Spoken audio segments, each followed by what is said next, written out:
Good evening, ladies and gentlemen. Good evening, NNP. Oh. Well, I hear the answer to the call. Thank you again, everyone. Those who are present with us in Byelands for another of our NNP Connect. That's in the constituency of St. Andrews Northwest. Yes? Yes. So for those who are listening to us by whatever other means, whether it's YouTube or social media platform you are, we say good evening to you from the house of the new National Party. But as per usual, before we get into any deep discussion, debate, or speeches, in the house of the new National Party, we say God first, country second, party third, and then we fit in whatever position we get. Yes? And so to start things off this evening, we call on Brother Millet to please come and acknowledge God's presence in our midst.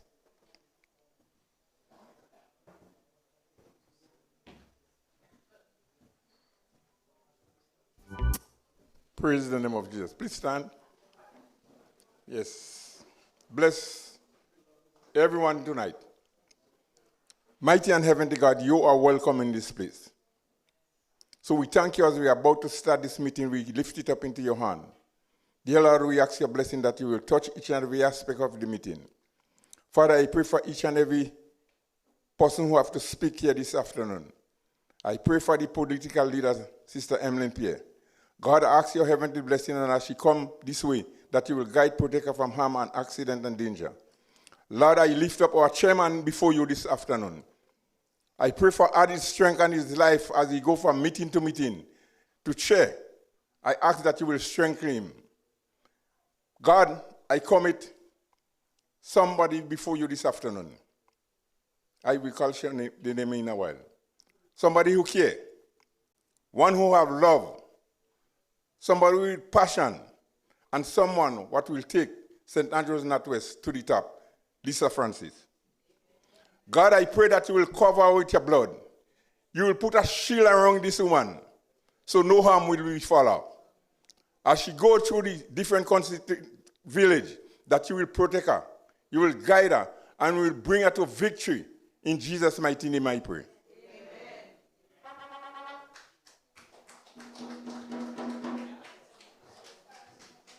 We thank you very much, Brother Millet. Keep standing because we want not just to thank God for being here to guide and protect us, but also pay the respects to our country.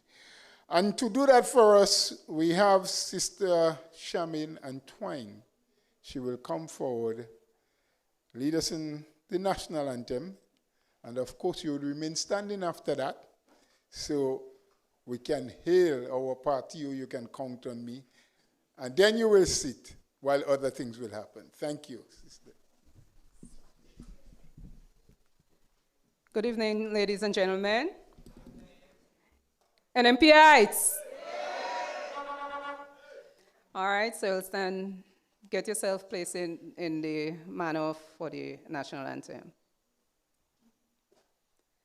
Hail, Grenada, land of ours, we pledge ourselves to thee. Heads, hearts, and hands in unity to reach our destiny. Ever conscious of God, we proud of our heritage. May we with faith and courage aspire, build, advance as one people, one family. God bless our nation.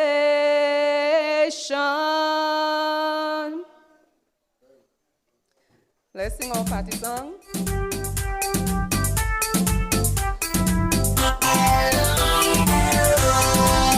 Oh, you can count on me, working for my party.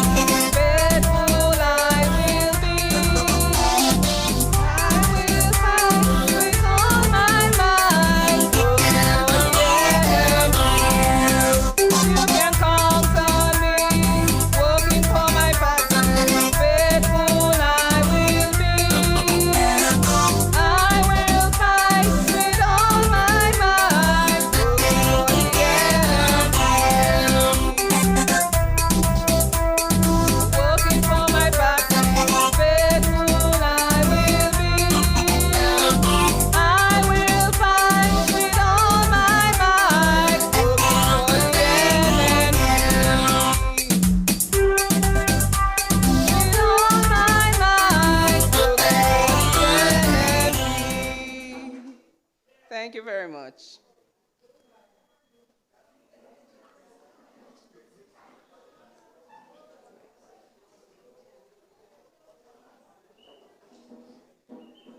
All right, so my task here is very simple this evening. So, it is my pleasure to welcome everyone here to our most beautiful and peaceful village.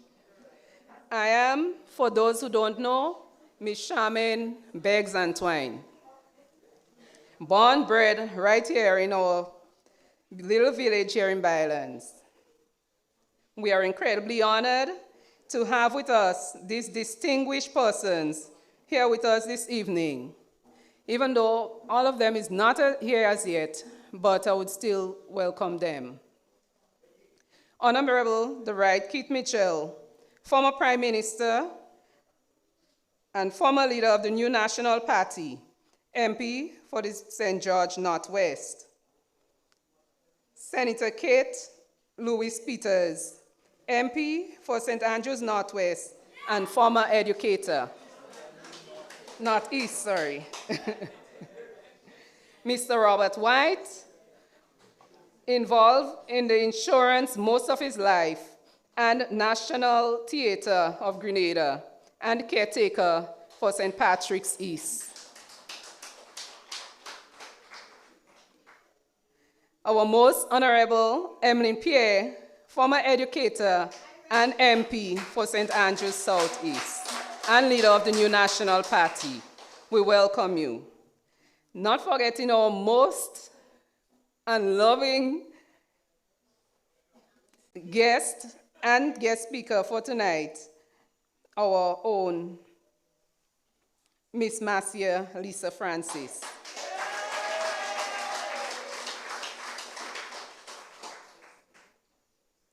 We are wholeheartedly giving you a very special welcome here this evening. We do not forgetting the people of Byelands, supporters, well-wishers of the new National Party. We welcome one and all. This meeting, which is expected to be encouraging and informative, we welcome you all to sit back and enjoy this tranquil environment. Thank you.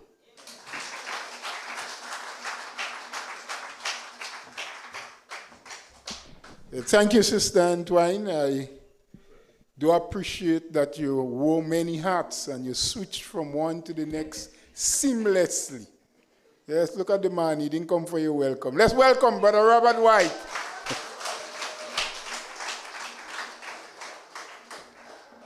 I just on...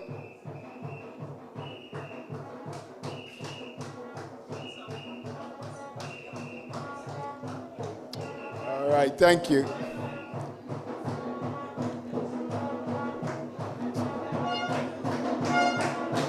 And she is here, our political leader, Sister Emmeline Pierre.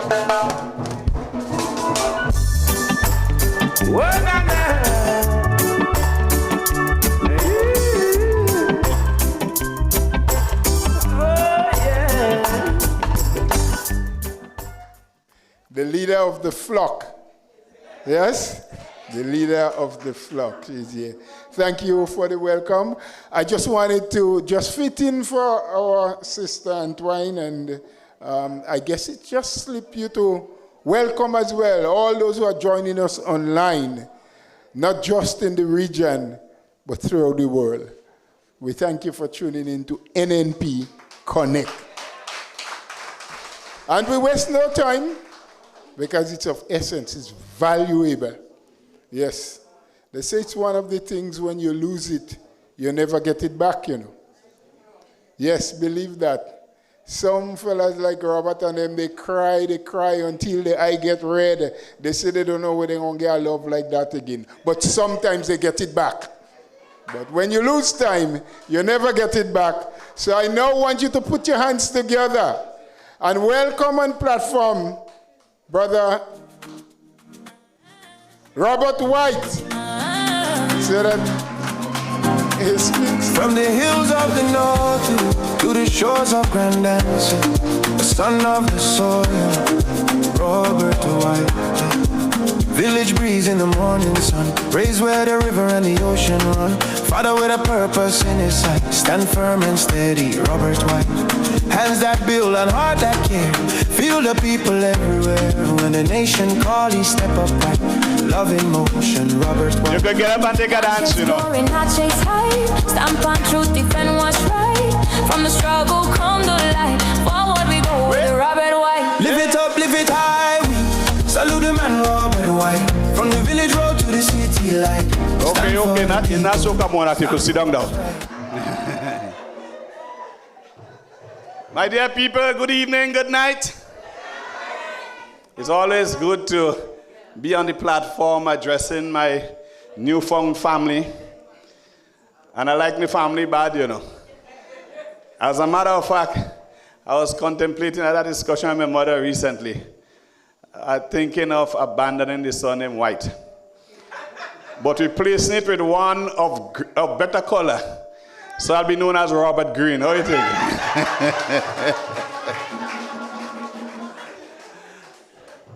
I don't think she was so happy though. Right? She liked me to stay white. She said you could keep the green but keep your white as well. So we had a fitting compromise. Green and white sounds good too. It sounds good too. Folks, and that's the color of the party, right? Green and? Nah, so I in the right place, I in the house. Now, there has been something troubling me very, very much. And I wanted tonight to dedicate my entire speech to what's on my mind. Folks, I am a Grenadian by birth. For the last 6 decades, I tell you, don't watch me looking young, so they are wrong long. For the last 6 decades, I have been here. Haven't gone anywhere, haven't lived anywhere. The longest I've spent out of Grenada is 1 month. And that was the longest month of my life because after 2 weeks I want to come home. I've traveled extensively. I've represented Grenada all over the world as a proponent of the art, the culture. I've been to theater festivals. I've flown the Grenadian flag all over the place. And why am I telling you this? Because I did all that proudly representing my country. And I'll do it again if I have to. However, I don't like what I'm seeing. I'm troubled by what I'm seeing with respect to what is passing now for Grenadianism. And I speak specifically to what I refer to as the intolerance, the growing intolerance of opposing views by the folks in authority. I'm speaking about the government and the supporters of the National Democratic Congress. Let me quickly say, though, I have great friends among the New National Party, and I have great friends among the National Democratic Congress as well. Only yesterday, a friend of mine who I have enjoyed this relationship with since our primary school days, that is a man who, if I am broke, I could go to him and say, partner, give me money. He'll just take out his wallet and say, look, take what you want. And I reciprocate as well. That's the extent of the friendship. Only yesterday we were chatting and he said to me, you know I don't like your politics, but we are friends, and friends come first. That was from one member of the National Democratic, or one supporter of the National Democratic Congress. When I decided to throw my lot with my newfound family, I like to say that there. It does sound so good.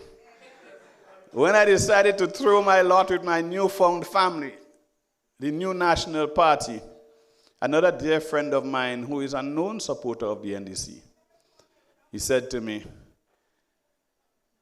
we were friends before politics.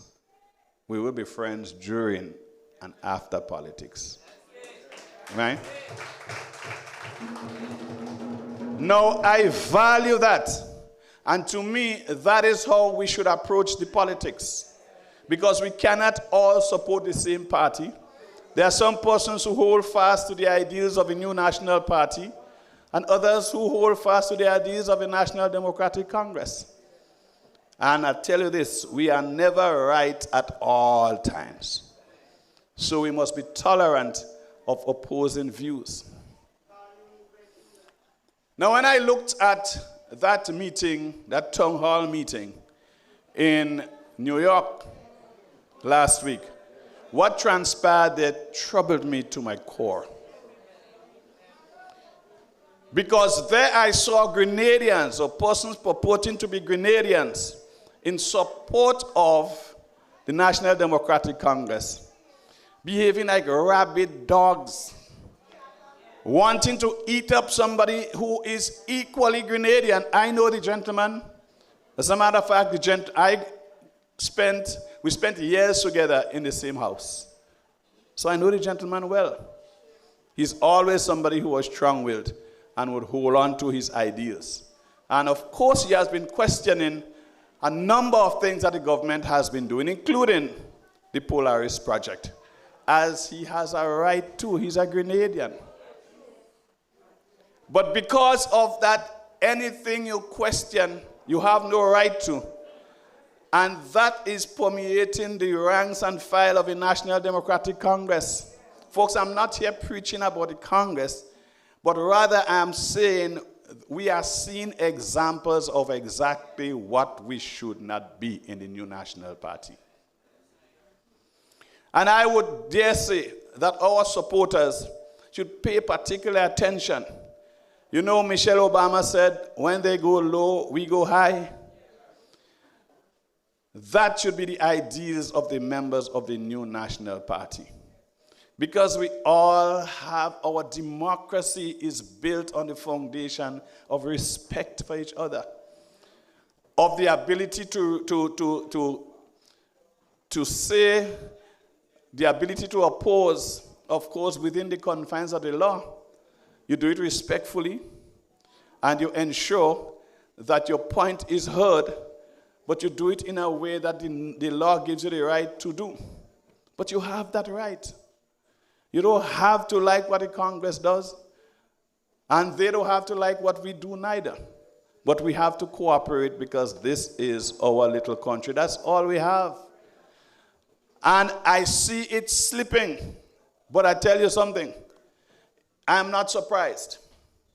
I'm disappointed, but not surprised. Because there are known supporters of the National Democratic Congress who use their podcasts to bash and malign people almost on a daily basis, from the former prime minister right down to any and everybody else. They are being maligned on podcasts by supporters of the National Democratic Congress on a daily basis. All kind of names. derogatory names, and that is okay. Well, I'm saying that we should respect each other. And even if you have to make a comment or you have to criticize, it must be done with superior grace. Because we are better than that. But I'm saying again, I'm not surprised, I'm disappointed. Because when you do hear one of those guys who doing the podcast, even suggesting that if you criticize the government and you have a business, the government should not even do business with you. This is taxpayers' money, it's not the money of the National Democratic Congress. And we have a right, as we said, to criticize. Because this is our country, and if we think things are not going well and the money is not being spent well, we have a right to talk. Because our children and our children's children were on the 3rd anniversary in Bouchejoux. What was the uttering from the Prime Minister? As the Cubans say, the El Jefe, the big boss, the chief. He stood up and he said to his supporters, if the other side is getting, it's because we don't know who you are. Brothers and sisters, that was a dangerous statement. Because that statement seemed to suggest that if you're not supporting the National Democratic Congress, you have no right to eat. You have no right to get. And if anybody is not getting, it's because we don't know. So show who you are and you are going to get instead of. And let me tell you something. In my going about, I am hearing stories that trouble me. You hear of persons who are removed from the seed program because they are supporters of the New National Party. I know of one lady who told me that she lost her job because she chose to follow the New National Party. She had a government job. Right now, she's supporting the New National Party, and that was enough to cause her to lose her job. Again, it says you should not eat. Folks, this is troubling. And we cannot allow, we have to stay vigilant as members of a New National Party. But we also have to look at this behavior, and make a deliberate decision to do better. Because we can do better. We don't need that kind of politics for Grenada to survive. We need to elevate the status of our politics so that we elevate the lives of our people and the experience of our country. Because we can do better. And if we can do better, then we should do better. Sisters and brothers, we say this is, let me tell you how I want to put it. They say the darkest part of the night is just before dawn. And I think right now, outside is dark. Outside is dark. But we are living in hopes. We know that dawn is coming. And when it gets bright, it will be bright enough so we will see a better day. And so I say to you, brothers and sisters, we need to make sure that we are ready. We need to make sure that we are registered. We need to make sure that our brother and our sisters are registered, our friends are registered. Our boyfriend, our girlfriend, make sure they are registered. Because it's not just following the train. We must have our ticket for the ride. And the ticket is actually our registration, so that we are ensuring that we getting on the train when the bell is rung. And from our intelligence, is ain't long again, you know.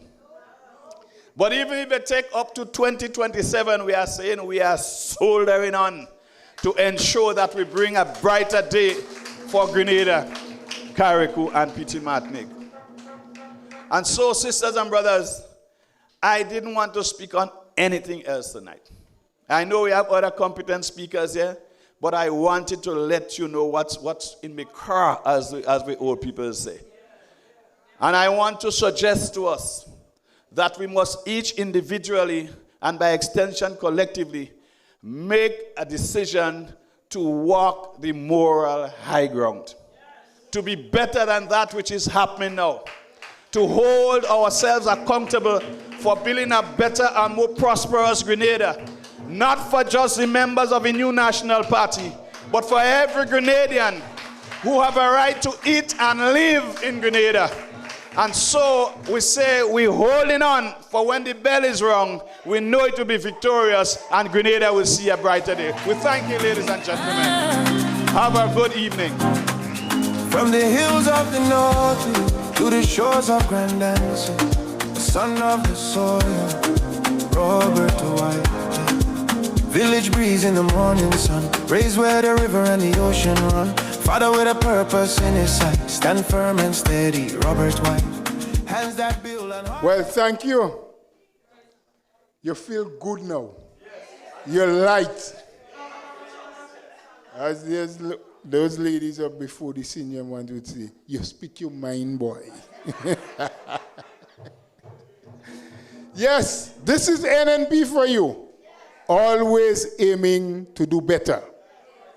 Always aiming higher. And if you follow the NNP, we would all make Grenada better. Thank you, Brother White. We're moving on. And we're bringing her on now. Let me bring along the mic.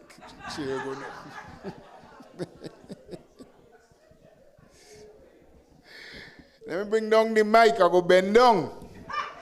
And I will bring down the mic. Because I want to bring to you, she's no stranger.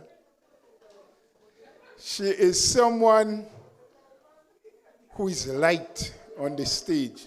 She's loved in her constituency. And she's well known throughout the country. Some people even call her in a nice name, yes? The short boss. The parliamentary representative for St. Andrews Northeast. Let's hear it for Sister Kate Skeeter Lewis. Kate Skeeter Lewis Peters. She there among the people. From village to village she move. Hot sun on the road still smiling. Every lane get her footstep proof. She show up when the room get heavy. She can't be bought, she can't be moved. Young people see her future.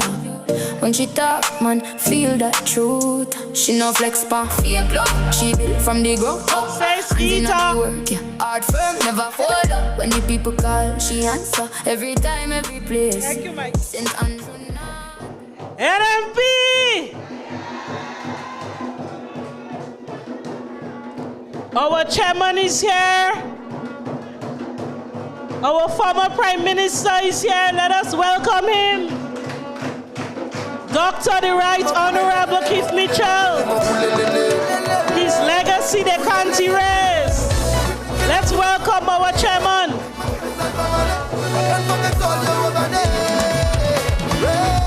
Put your glasses up to the sky. If you feel to die, you could cry. Everybody have bit of time. Sometimes all it takes is one line. With couple real friends by your side.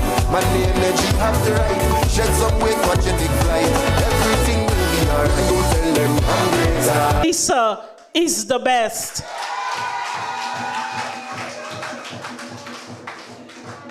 Of course, my Northeast people, I recognize you as well. And all of the members of the new National Party. Brothers and sisters, let me recognize our esteemed political leader. She will be our first female prime minister.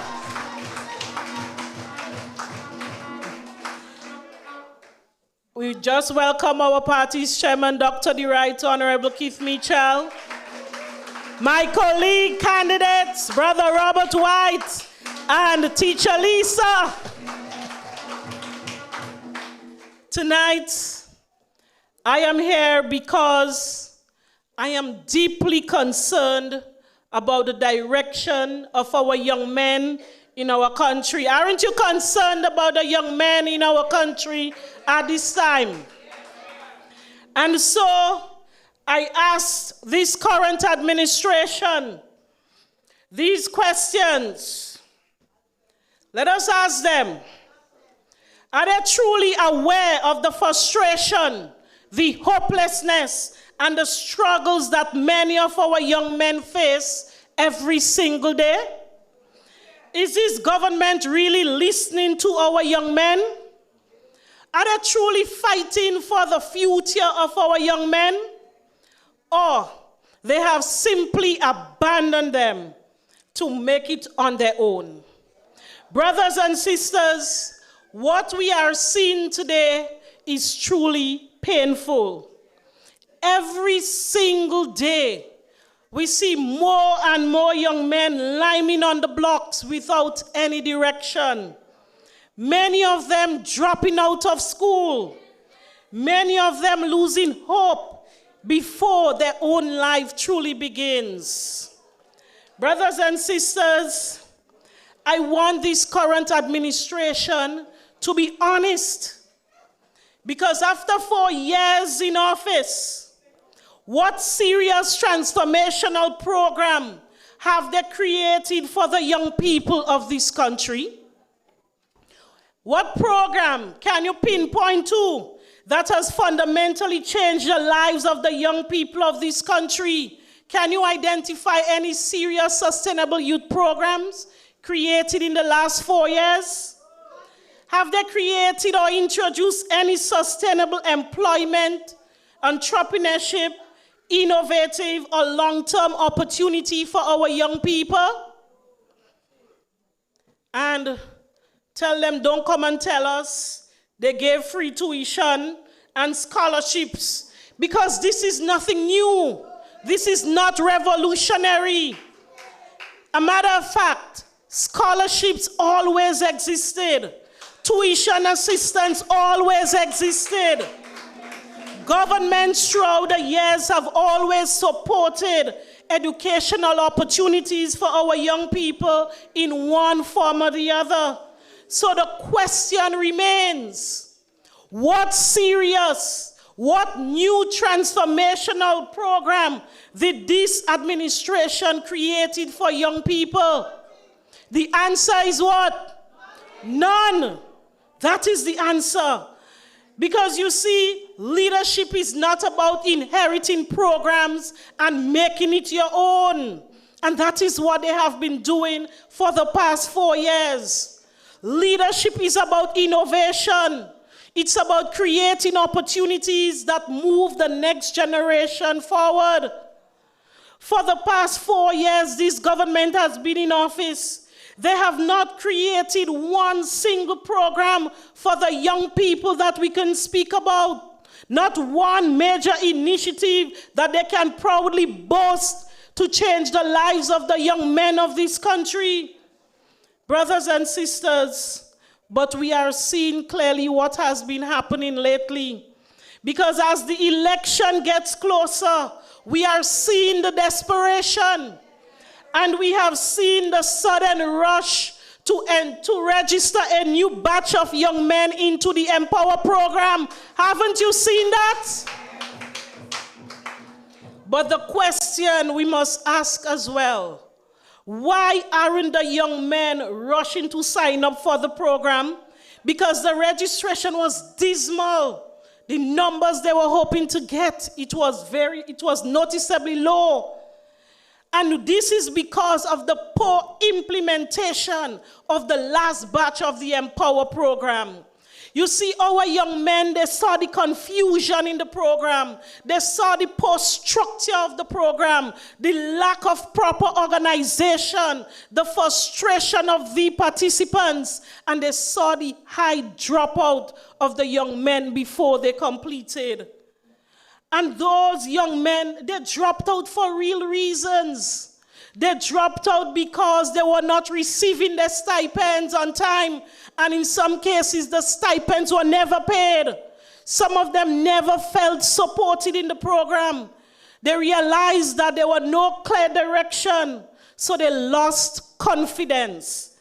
And because the system was not functioning properly, you see, brothers and sisters, you can inherit a program, but if you don't understand it, you cannot implement it properly.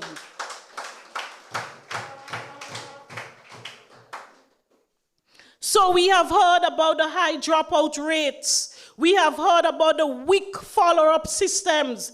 And we have heard about those who they graduated just for optics because they did not complete the training, neither completed the program, but they graduated from it just for optics. And this, my brothers and sisters, should concern each and every one of us. Because when our young people lose confidence in our youth programs, they are losing confidence in the system itself. And this is dangerous for our country. But you know what makes this whole situation painful? The Empower program was designed and originally built with a strong purpose for our young men by Team NNP. And that is because we believe that youth programs should create discipline, empowerment, certification, opportunity, and hope for our young people. Not confusion, not frustration, and not political desperation because an election is close. A serious government would have first evaluated what happened in that batch of the Empower program, the last batch, fix the weaknesses, strengthen the system, and then move forward responsibly. But that didn't happen. This government allowed the young men to drift. Some of them have turned to gambling. Some of them have turned to crime. And some of them are battling depression silently. They feel forgotten. And they have simply tired, and they have given up trying. Brothers and sisters, let me tell you something else that really troubles me with our young men at this time. You see, every time we raise concerns about the amount of young unemployed men who remain on the blocks daily, you know what their response is? You know what the response from the activists of the government is? Construction work is available. And let me tell you something clearly. We have absolutely no problem with construction work. But this should not be the only vision for our young men in 2026. What about technology? What about agriculture entrepreneurship? What about digital skills? Our young people today are very talented in many different ways. Some are academically gifted. Some are creative thinkers. They are innovators. Some are entrepreneurs waiting for an opportunity. And when I speak about these young men, and let me tell you something, I always sit and chat with these young men. When I speak to them, unlike some of the other leaders who don't make time to sit and listen to them, they are saying to me, Miss Kate, it's not that we don't want to work. It's not like we don't want to do the construction. The issue is that they are underpaying us for the level of physical labor they are asking us to do. And this is the reality that they are faced with. So, brothers and sisters, the question is, should our young men simply survive? Or should they be given an opportunity to truly progress? And I say to you, they deserve an opportunity. And that is why the new National Party will return to provide these opportunities. You see, brothers and sisters, Team NNP has always believed that youth development is an investment. We understood that when you invest in our young people, you save a nation's future. Under the new National Party, when we were in government, opportunities were everywhere for young people. We expanded training and employment opportunities through the Imani program. We created pathways through the Empower program. We supported entrepreneurship through the Youth Bees program. We opened doors for skills training in communities through the Project Fly. We gave thousands of scholarships to young people, invested heavily in sports, culture. We built support centers for young entrepreneurs, and thousands of young people had a chance to believe in themselves. But what are we seeing today? Young people abandoned and frustrated. Brothers and sisters, many of the young professionals you see today, the teachers, the entrepreneurs, the public servants, the technicians, the small business owners, they all came through a program established under the new National Party. You see, we didn't just talk about youth, we worked for youth. And let me remind you tonight that when NNP was in office, young people felt hopeful. A young man from Byelands knew he had a chance. A young mother from Paradise knew there was support. A young dropout from Maryborough or Parkleet knew there was an opportunity to recover and to rebuild. This is what you call leadership. This is vision. This is compassion by the new National Party, Team NNP. Today, many of our young people are being left behind. And what hurts the most is that our young people, our young men, they are not bad young men because they are talented, they are intelligent, and they are creative and hardworking. But talent without opportunity becomes frustration. Families are struggling to keep their young boys focused and motivated. Parents are worried. Communities are worried. Teachers are worried about what is happening with our young men in our society today. But let us make this very clear tonight. Youth development is not about temporary excitement. And no matter what they do, just because the election is close, our young people will not be fooled. Real youth development requires long-term investment, structure, discipline, mentorship, and opportunity. And the new National Party understood that. That is why we built programs that transform the lives of young people. And tonight I want to say to all of the young men listening across this country, do not allow anybody to make you feel worthless. Do not allow your current situation to define your future. Because leadership matters and your vote matters. And that is why we will be voting the new National Party when the election is called. Team NNP will once again create an environment where opportunities exist and hope is alive. This is the kind of Grenada we must rebuild, because we are ready to rebuild opportunities for our young people. We are ready to rebuild the youth programs. We are ready to put young people once again at the center of national development. Because we know that no nation can progress while abandoning its youth. A nation cannot rise if the young men are falling. Tonight, I want this message to echo throughout the villages, throughout every community, every block, and every household. Grenada's young people deserve better. Grenada's young men deserve better. Grenada deserve better leadership that will invest in our people. So I say, let us stand together. Let us stand strong. And let us stand for the future of our young people. Let us vote the new National Party when an election is called. I thank you. Good night. Light up.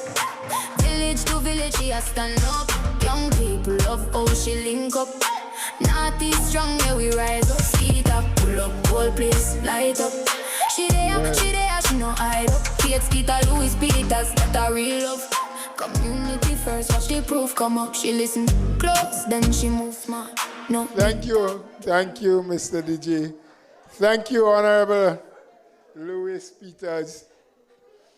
We know you have a lot of talent. We invite her to speak.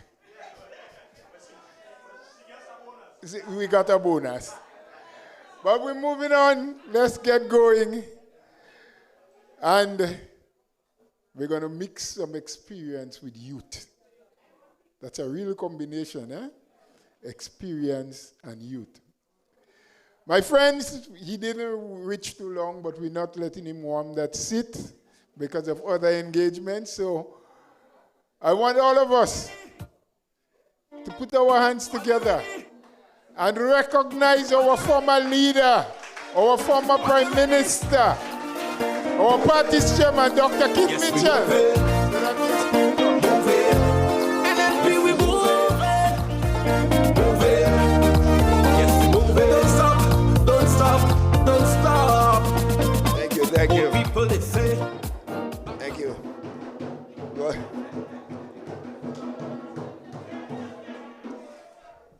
I think Brother Bolo may not have got the message. I'm under the weather, so I will not be here. In fact, I wanted to be here early just to say a few words and just to tell you that I'm under the weather, but I have to be here just to see you and for you to see me. That's what. So, if the meeting was here last night, I couldn't be at all because I was really aching all parts of the body. But so it's almost like I'm feeling the pain now because I'm here with you.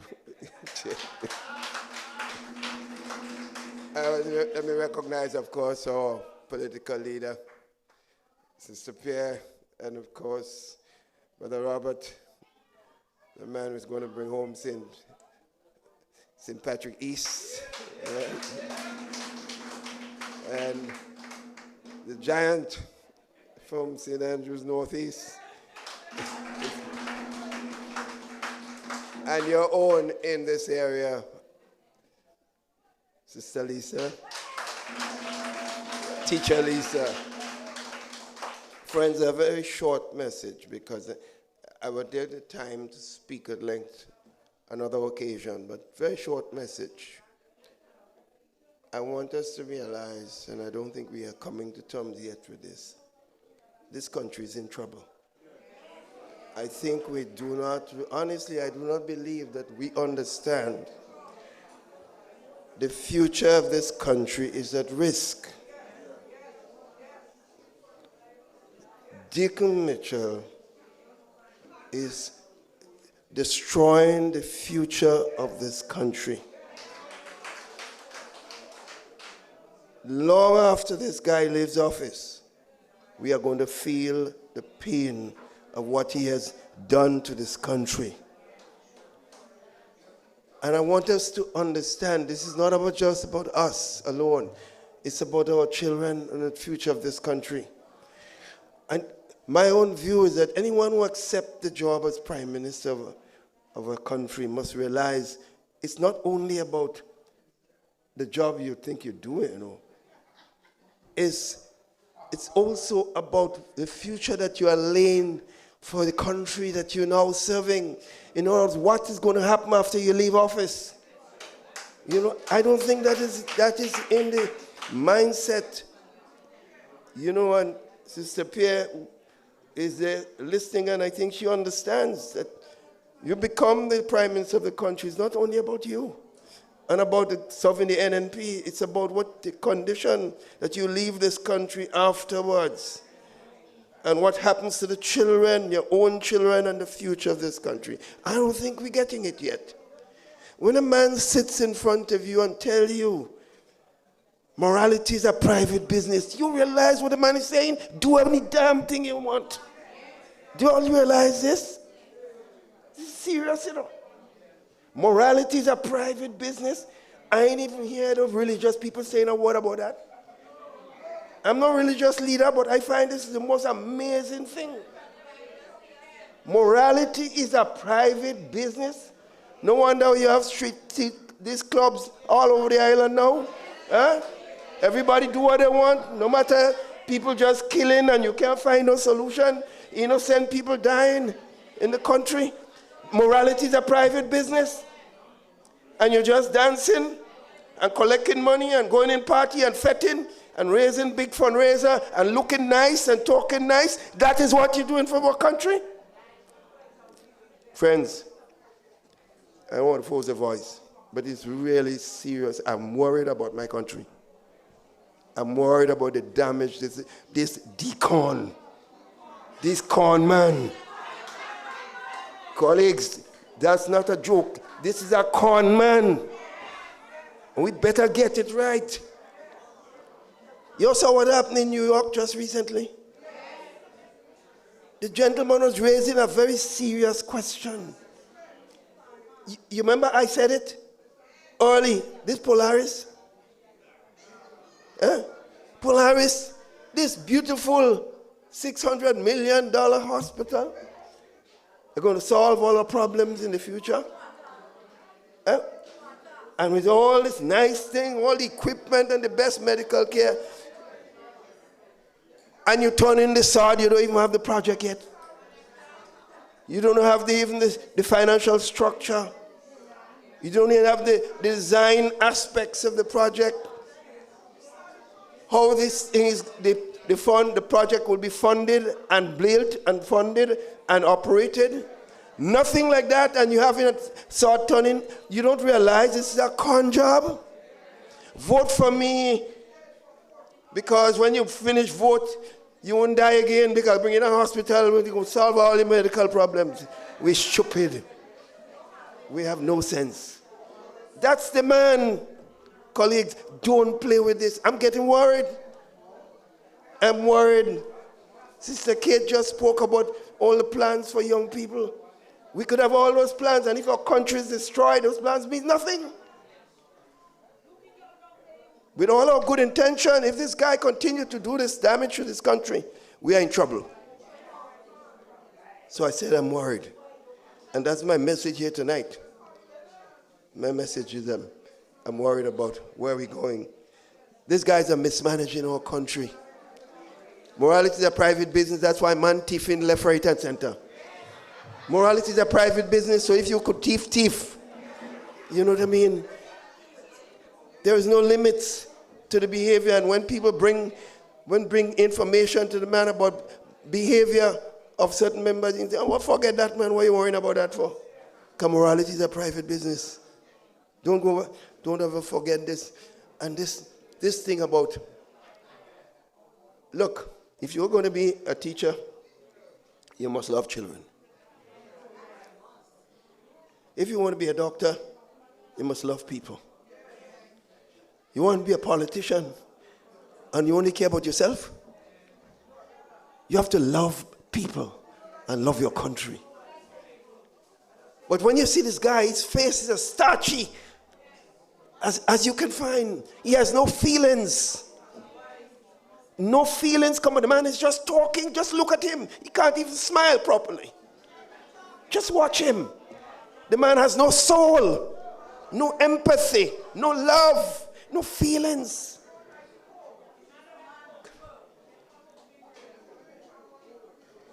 That's why you can tell any lies you want and feel you can get away with it. But we're going to teach him a lesson. We're going to teach him a lesson. You know, that's why I'm proud. That's why I'm proud. I am proud that Robert will take St. Patrick East. That's one. I'm proud. Well, Kate gone already. Empowered.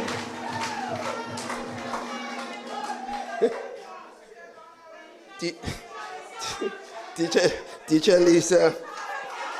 Teacher Lisa.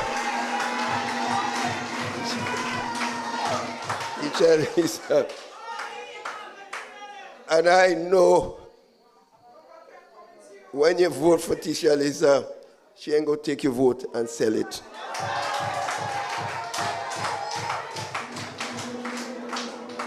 Morality is a private business. That's why you can take people voting an election. Go and sell it to the man that says morality is a private business and call yourself honorable. What is honorable about somebody that takes somebody's vote and go and sell it?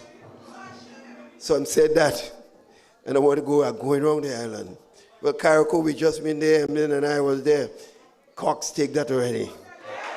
Right. Let me keep going. W have the thing under control in St. John's. Mayana in St. Mark's. I don't know, she's up there every day. I don't know why she wasting time up there. The thing gone already. Right. Well, I ain't even talking about, you notice I ain't talking about it. I ain't talking about Northwest. That gone already. What is?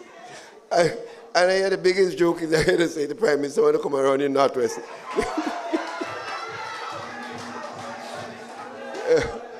You know, this is, friends, I tell you this, I'm worried, but I'm also happy of one thing. And then with the leadership of Sister Pierre, St. Andrews Southeast will be there. St. Andrews Southeast cannot let down the leader of the party and the leader of the country. When you get a prize, it's a prize. Southeast should be very proud, St. Andrews, of that prize. And I know young Amanda can't let us down. We have to take all the seats in St. Andrews. So I could keep going on and on, but we got that mean we win already. We can start to celebrate. So friends, let me go. Tonight, as I said, I can't take much longer. But I love you all. I love you in the hands of this wonderful ladies. You see 3 of them sitting in front of you. Tate already spoke, but I say that I love you all. And just continue to do. Don't forget voters list. Don't let them bring all kind of fake people on the voters list. Check your voters list. This guy says morality is a private business. So if he had to pad the list with all kinds of people to win, morality is a private business, so he will do it. Don't forget, that should be the theme of our campaign, Morality is a private business. So anything he does, morality is a private business. Don't forget this. And don't forget, his name is Deacon, a real con man.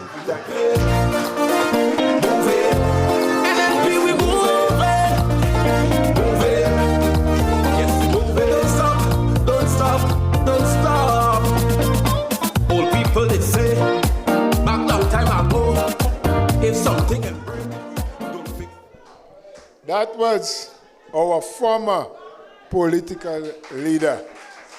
Commitment to the fullest. That is what you can expect in the NNP. Commitment.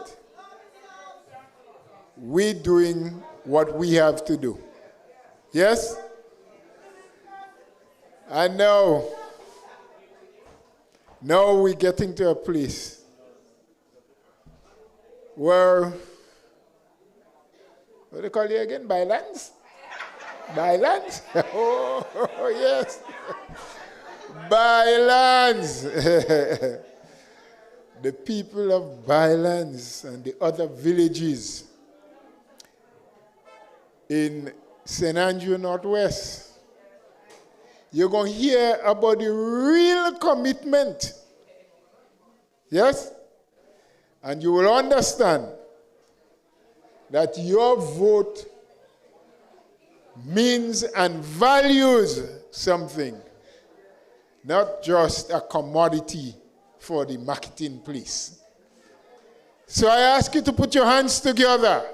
Be proud and be loud as we invite Sister Marcia, Branston, Teacher Lisa. Lifted every child, showed them that potential stretches more than just a mile. When the elderly needed someone, Lisa answered the call. A woman built on purpose, she was there for them all. Oh, not for fame, not for fortune, just a heart overflowing. Every seed of love she planted. Watch it now, watch it growing. Love and service, that is who she is. Love and service, everything she gives. From Paraclete to Parliament, her heart never changed. Oh, love and service running through her veins. Say, St. Andrew Northwest, she was made for you. Oh, love and service, she gon' see it through. She know the mother struggling, trying to make ends meet. She know the young ones searching, trying to find their feet. She sat with them and listened, really heard their cry. Not a politician's promise, she looked them in the eye. Teacher, principal, servant of the land. Now she's stepping up to do more with the same open hand. Jah put a calling on her spirit long ago, and everything she built in silence. Now the whole world knows, not for fame, not for fortune, just a heart overflowing. Every seed of love she planted. Watch it now, watch it growing. Love and service, that is who she is. Oh, love and service, everything she gives. From Paraclete to Parliament, her heart never changed. Oh, love and service running through her veins.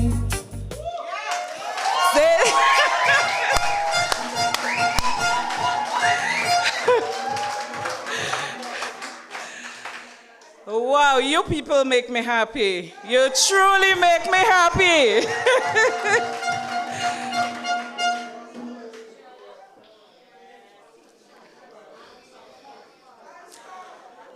NNPites! NNPites! St. Andrew Northwest! St. Andrew Northwest! Have no fear. Teacher Lisa is here.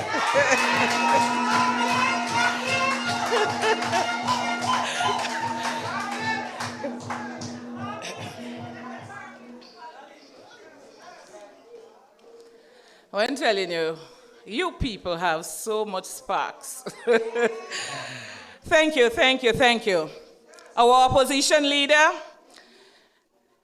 and our Prime Minister in waiting, Honorable Emlyn Pierre. Our dear sister, short boss. Our dear sister and parliamentarian, Honorable Kate Skeeter Lewis Peters. My dear colleague, Brother Robert White. Robert White Green. Mikey Live. Our dear supporters. Our members of St. Andrew Northwest. And our honorable chairperson. Good evening, I greet you well. I say good evening to you, my brothers and sisters of Byelands and the wider communities of St. Andrew Northwest. I stand before you, brothers and sisters, not just as a candidate or your candidate, but as someone who believes deeply in the potential of this community of Byeland and in the wider communities of St. Andrew Northwest. The constituency of St. Andrew Northwest is filled with hard-working families determined farmers, gifted young people, and citizens who deserve real development. I say real development, and not empty promises, not temporary attention, but practical action that improves daily lives. The future of St. Andrew Northwest depends on recognizing our needs, understanding why they matter, and working together to deliver the progress our people deserve. And so tonight, brothers and sisters, I ask one question. If other communities can have properly lit playing fields, why are Byelands and Paraclete still waiting? Why are Paraclete and Byelands still waiting? Brothers and sisters, you can take a peek outside. Right there is a playing field. Would you be there at this hour in the night? Is it something that would attract you and your families so you can be entertained? Take a peek. Look at it outside. This is a major concern of the constituents of the communities of Byelands and the Paraclete. And they are not asking for anything unreasonable, brothers and sisters, when it comes to lighting our playing fields. In fact, many communities already enjoy the basic facility.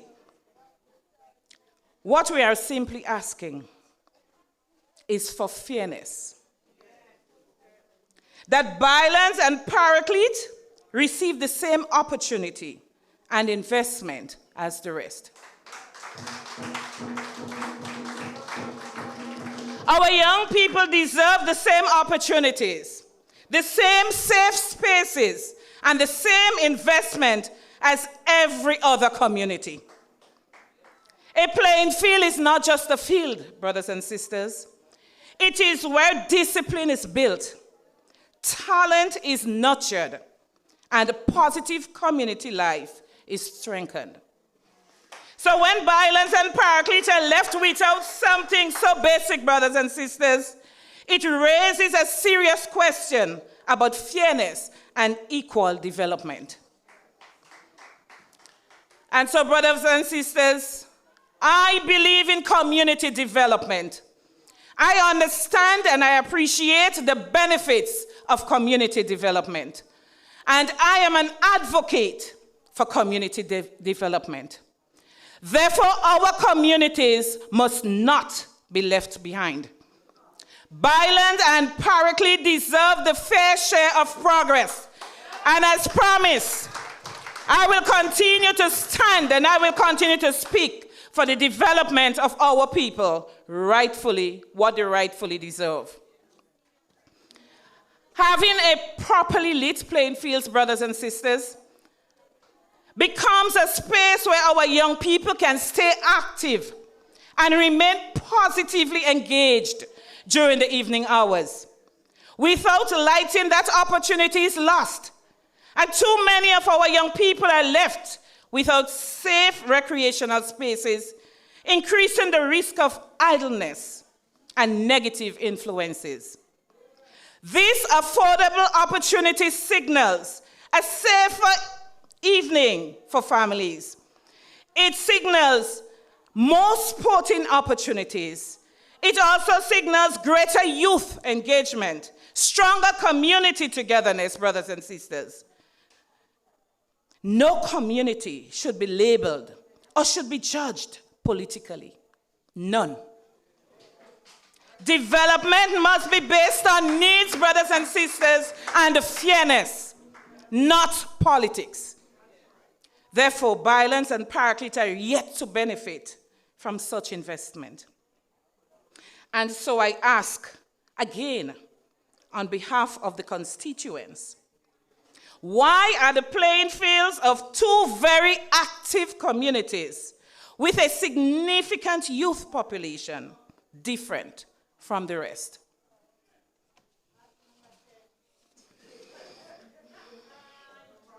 My brothers and sisters, we must also speak honestly about a growing concern across St. Andrew Northwest. Too many of our young people are being exposed to destructive influences that threaten the future and weaken the moral fabric of our communities. We are seeing increasing exposure to harmful behaviors, such as gambling, substance abuse, violence, exploitation, and negative social influence that place many of our young people at risk. These are not just isolated problems, brothers and sisters. They are warning signs that tell us something deeper is wrong. So when young people lack opportunities, when they lack guidance and structure, when they lack mentorship and safe spaces to grow, unhealthy influences fill that void. And if we ignore these signs, brothers and sisters, if we ignore those signs today, we will pay a heavier price tomorrow. This is why this issue requires more than just talk, brothers and sisters. It requires action. We must give our young people more than just warnings. We must give them opportunities. Too often, when there is nothing positive to do, our young people become vulnerable to negative influences. Therefore, brothers and sisters, we need skills workshop within our communities. We need mentorship initiatives within our communities. We need the entrepreneurial skills and training within our communities. And very soon, school would be on vacation. We need holiday development camps. Brothers and sisters, do we have these opportunities within our communities? I need to hear your answer. Do we have these opportunities within our... The answer is no. And so as your NNP candidate, I will advocate for stronger community based on solutions. I would clamor and I would champion for expanded youth mentorship and leadership programs within our communities.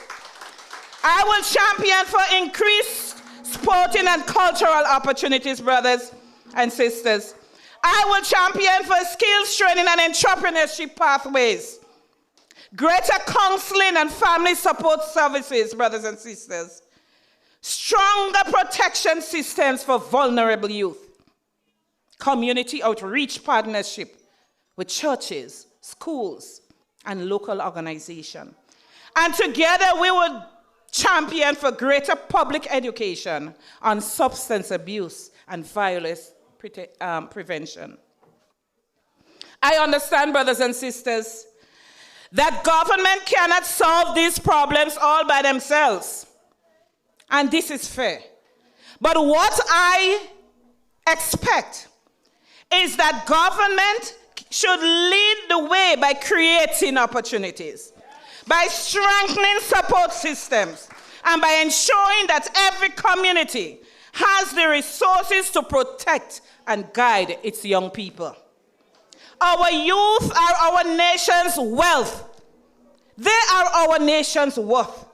And if we guide them, if we invest in them and stand with them, they will become the leaders who will transform St. Andrew Northwest for generations to come.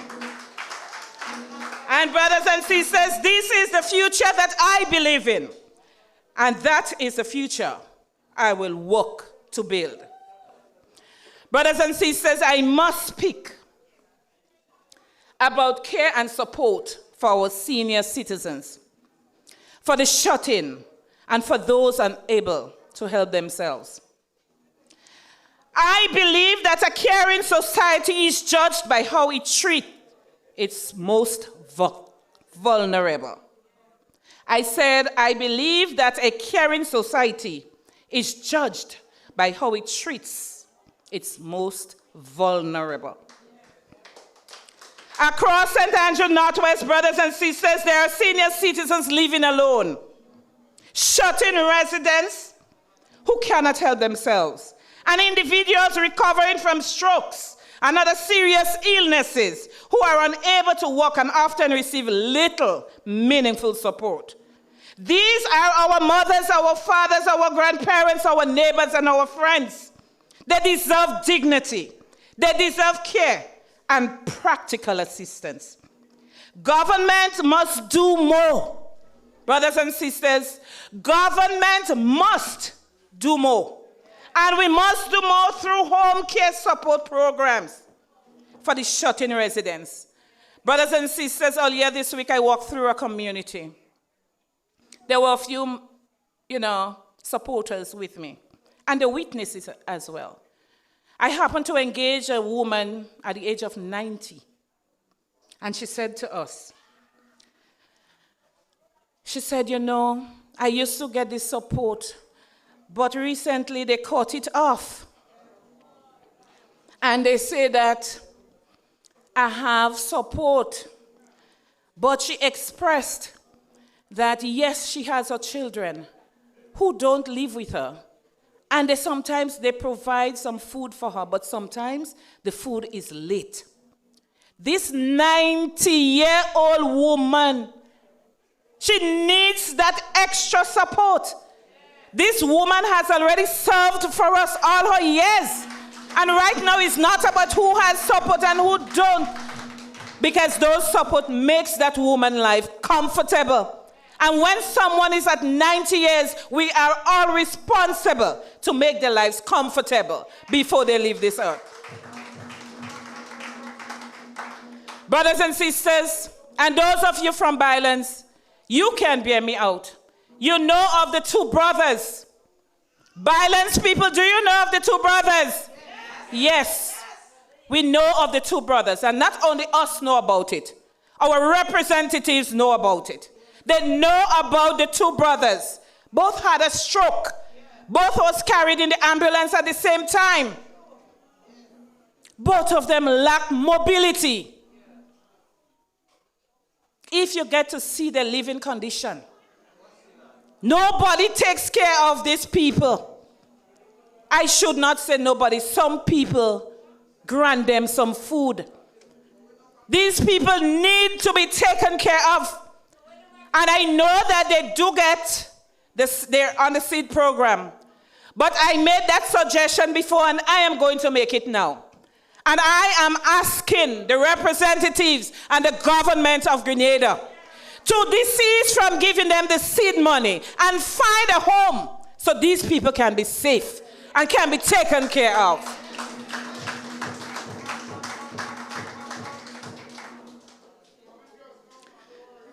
I said, brothers and sisters, our government must increase financial assistance for persons unable to work due to illnesses.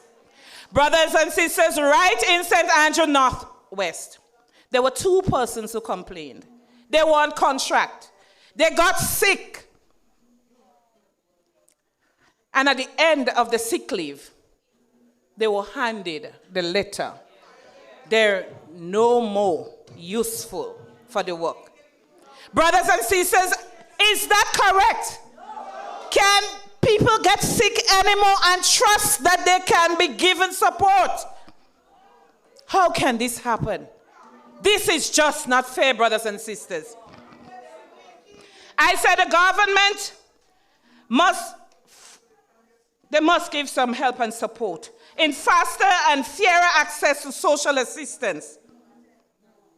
Benefit to our people.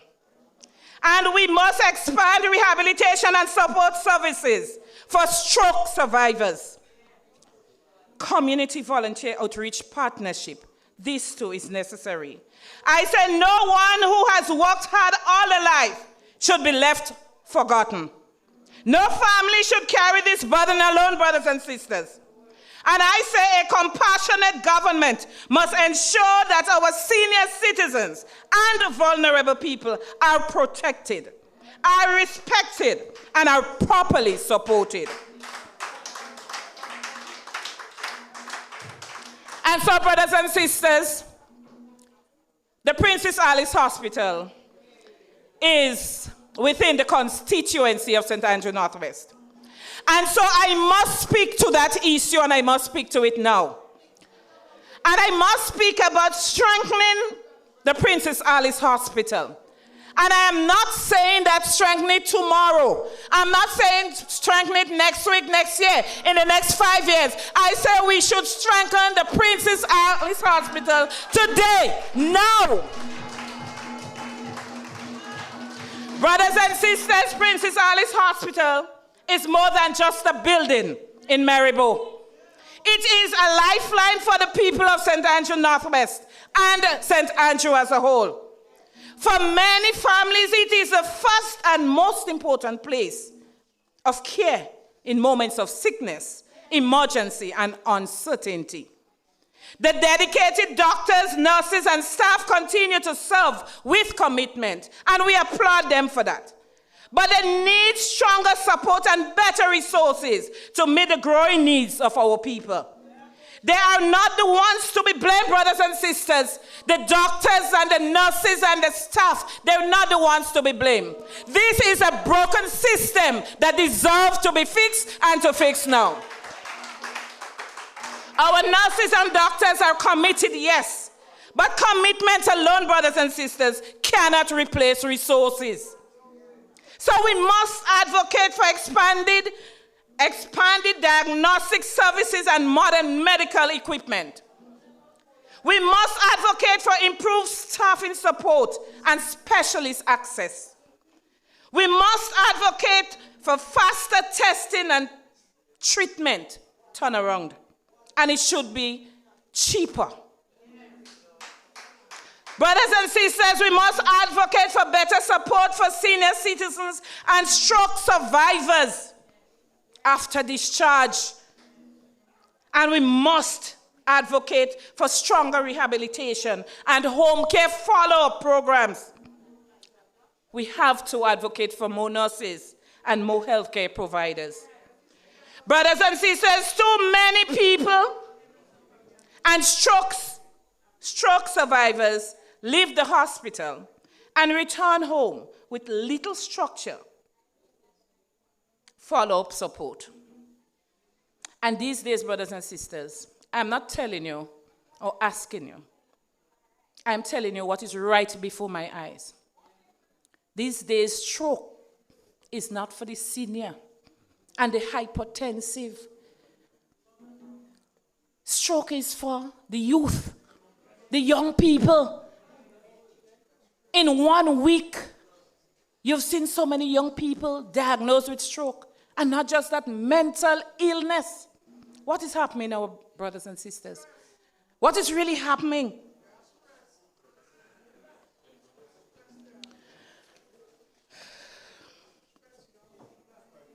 Brothers and sisters, we must push, and I must push hard for the home care visit for these people.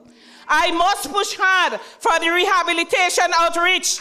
I must push hard for community physiotherapy support. I must push hard for social work follow-up, family caregiver support programs.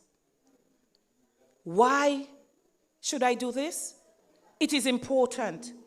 It is important, brothers and sisters, because recovery should continue after discharge. After you are discharged, recovery continues. So no family should feel disadvantaged because they live in a rural community, brothers and sisters.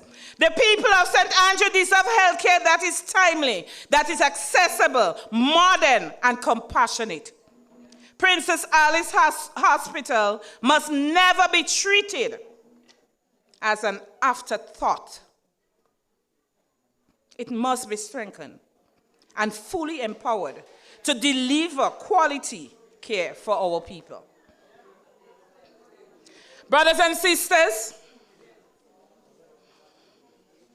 I pay attention to some families within St. Andrew Northwest, some professionals as well.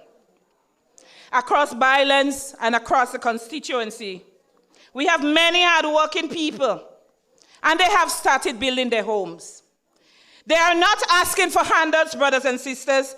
They are asking for a fair chance to finish what they worked hard to begin. Yet they are being overlooked. Many families need support, and we must advocate for them. And so under the new National Party, we will advocate for small home completion grants for you, brothers and sisters. We will advocate for low-interest completion loans. And we will advocate for building material assistance program, not for some, but for all.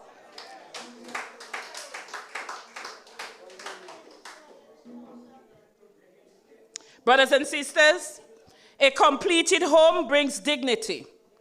A completed home brings stability. And it also brings hope.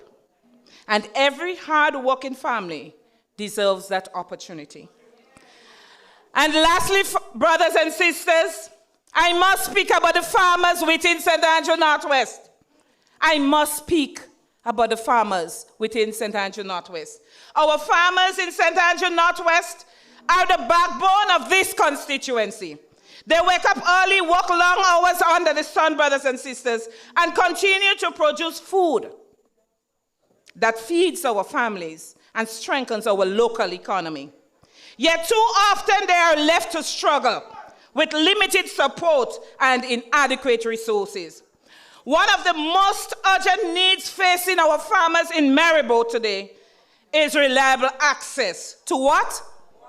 To water.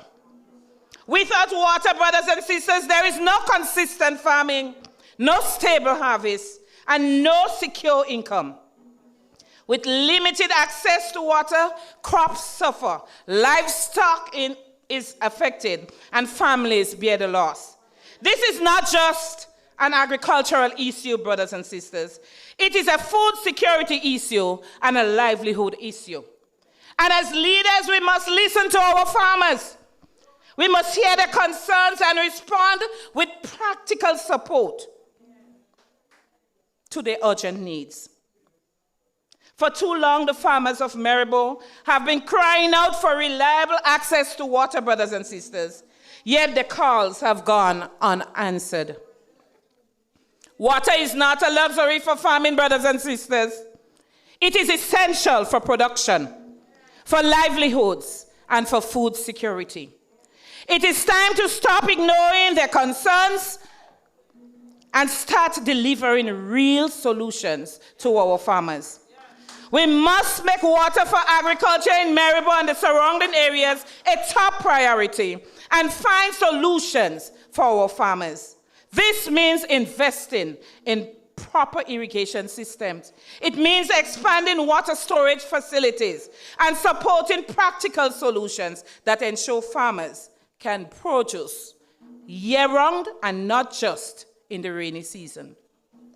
And what is encouraging, brothers and sisters, is that many of our young people are showing interest, growing interest in agriculture. They are beginning to recognize that farming is not only essential for food security, but can also become a profitable and meaningful career path. But interest alone is not enough for the youth. If we want our young people to remain in agriculture, then we must give them the necessary tools and support to succeed. And so under the new National Party, we will do better, brothers and sisters. We have to do better, and better is coming. So your candidate will be the voice for you, brothers and sisters. I will champion for real opportunities for the young farmers. I will advocate for access to land, improved water system, agricultural training, modern technology, financial support, and stronger market access for the produce. We must make agriculture attractive, sustainable, and profitable for the next generation. Because when we invest in our farmers, we are investing in the future. We are investing in future strength, in independence, and food security for St. Andrew and for Grenada at large. This community of Byelands and the rest of St. Andrew Northwest, you don't need seasonal promises. Byelands, you don't need seasonal promises. St. Andrew Northwest, you don't need seasonal promises. In those communities, what we need is practical investment for our human resources. And with Teacher Lisa, things must get better. I say with Teacher Lisa, things have to get better. Yes, better must come with Teacher Lisa. And together we can build St. Andrew Northwest that is stronger, that is safer, that is full of opportunity for every generation. I hear your concerns, brothers and sisters. I understand them well. And I must say, as I moved around, I've been bombarded with concerns from constituents who ask, Teacher Lisa, you really going to stay with us? Or when you get there, you're going to leave us and go? But let me say this, and let me say this clearly, brothers and sisters. I am committed to serving you regardless. Have no fear, brothers and sisters. I am grounded with you. I am anchored with you. And I am here to stay until you say you need me no more. May God bless you, Byelands. May God bless you, St. Andrew Northwest. And may God bless you, Grenada. Everything she gives, from Barrickley to Parliament, her eyes never change. Oh, love and service running through her veins. Say, St. Andrew Northwest, she was made for you. Oh, love and service, she gon' see it through. She know the mother struggling, trying to make ends meet. She know the young ones searching, trying to find their feet. She sat with them and listened, really heard their cry. Thank you, sir. The Thank you. politicians promised she looked Thank them you. in the That eye. was Teacher Lisa. A full outline. You had to remember, though, when writing the tape in. I'm just letting you know, Ollie. But I have to ask Robert White Green, or White and Green, or Green and White. I find them ladies in St. Andrews, they are so moved. We got to put on a concert. Coming soon. Coming soon, coming soon. Now, my friends, you cannot go before you hear that. I have a joke for you. But before I give you the joke, you have to do something for me. You know, like when you go on Facebook, they're starting to tell you something and they say, if you want to hear the rest, make a comment. I ask you to put all your mouth, every one of you, on pause. And yes, all of it, not piece, not half here and leave the rest to talk. All of it. And open up your ears. And let us now listen to the message of the political leader. And when she is finished, you won't get a joke. Welcome. Let's welcome Sister Emily Pierre, the leader of the new National Party. We're marching on to victory. NNP we're marching on to victory. NNP we're marching on. Brothers and sisters, let me use this opportunity to specially recognize our winning speakers tonight. I want to begin by recognizing the parliamentary representative for St. Andrew Northeast. I want you to recognize Sister Kate Lewis-Peters. She has served as MP and she's going to continue in service to the people of her constituency. Let me also recognize, brothers and sisters, the candidate for St. Patrick's East. And I believe the next parliamentary representative that is going to serve the people of St. Patrick East well. Put your hands together for Brother White. I also want to recognize, brothers and sisters, a true daughter of the soil. Someone that would not leave you nor forsake you. I want you to put your hands together, brothers and sisters, for the one and only Teacher Lisa. I believe she's going to be the next parliamentary representative for St. Andrew Northwest.